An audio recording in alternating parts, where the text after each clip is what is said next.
ભાવનગર શહેરના દેવરાજનગરમાં આવેલ નંદકુંવરબા મહિલા કોલેજ ખાતે મહિલાના અધિકાર વિશે કાયદાનું માર્ગદર્શન આપવા સેમિનારનું આયોજન કરવામાં આવ્યું હતું।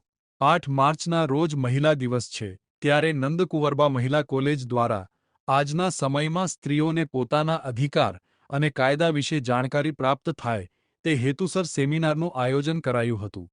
ત્યારે કાયદાના જાણકાર અને જિલ્લા કાનૂની સેવા સત્તા મંડળના સેક્રેટરી ડી.બી. તિવારી અને જાણીતા વકીલ નલિનીબેન જાડેજા ઉપસ્થિત રહીને માર્ગદર્શન આપ્યું હતું। શંકર કમાય એકદમ નીચેની પરિસ્થિતિ છે, તો અહીં બંને જણા કામ ઉપર જતા હોય તો એ પોતાના બાળક માટે, હું એમ નથી કહેતી કે સ્ત્રીને પુરુષની સામે, પહેલા પરિવારથી કરો, પરિવારમાંથી જ ભેદ રાખવામાં આવે કોણ લાવશે? देश की रक्षा कौन करेगा? हम करेंगे, हम करेंगे।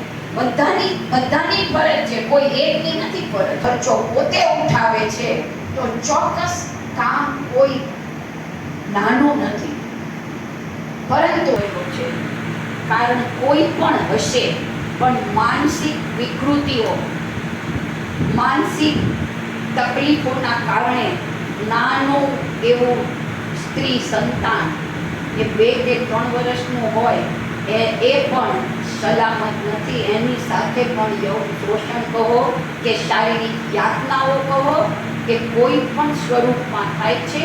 શાળા કોલેજ હોય, બેંક હોય, સરકારી કચેરીઓ હોય, વિસ્તાર હોય, ખેતર હોય, વાડીઓ હોય, ઘર હોય કે ઘરની બાજુમાં સૂતેલા ખાટલા ઉપર એ બાળકી પોતાના પરિવાર સાથે સૂતી હોય તો બાજુના પડોશવાળા એની સાથે શારીરિક કરી નાખે, ખબર નથી હોતી, જ્યારે 1-2 મહિના પછી એને દુખાવો